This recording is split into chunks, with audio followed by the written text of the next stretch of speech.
ぜこんなことになるのか、その裏に隠された真実を先人の知恵ことわざから紐解いていきましょう。答えは動画の最後にわかりますよ。皆さんこんにちは。今日私たちが五感で味わう言葉は味は大和のつるし柿です。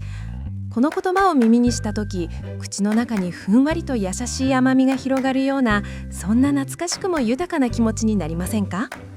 どこか古風で、それでいて粋な遊び心を感じさせるこの表現は、現代の私たちが忘れかけている食への賛辞の形を教えてくれます。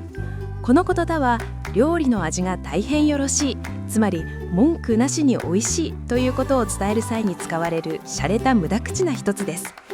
美味しいという一言をそのまま口にするのではなく、あえて比喩を使って表現するあたりに日本人の奥ゆかしさと知性が光ります。この言葉のルーツは古くから柿の名産地として知られる奈良県の大和地方にあります。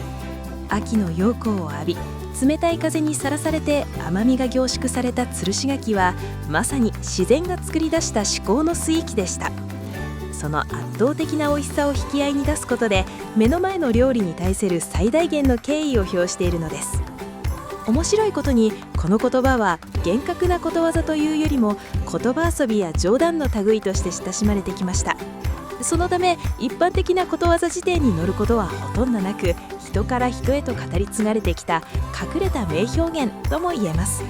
また地域によっては味は大和の串柿と表現されることもありますが、どちらもその美味しさを諭む気持ちに変わりはありません。かつての人々は食事の席でこうした言葉を交わしながら、場の空気をわなませ、作り手への感謝を伝えていました。単に空腹を満たすだけでなく、言葉を添えることで食事の時間を一つの文化へと高めていたのかもしれません。現代を生きる私たちはついつい効率や手軽さを求めて食事を淡々と済ませてしまうことがあります。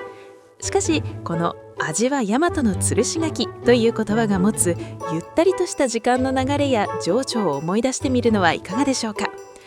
美味しいものを食べた時にスマホで写真を撮るだけでなく、こうした趣のある表現を借りて心から感動を伝えてみる、そんな心の余裕が日々の食卓をより彩り豊かなものに変えてくれるはずです。この言葉から学べる教訓は、日常の中にあるささかな喜びを言葉にして銘べる大切さです。大和のつるし柿が時間をかけて甘みを増すように、私たちの人生もまた丁寧な言葉遣いや感謝の積み重ねによってより深く味わい深いものになっていきます。もし今日あなたの心が動くような美味しい出会いがあったなら、心の中でそっと唱えてみてください。味は大和のつるし柿と。その一言があなたの日常に小さな幸せの種をまいてくれることでしょう。今日の話はいかがでしたか？先人の知恵ことわざはまだまだ続きます。次回好奇心の図書館でお会いしましょう。またね。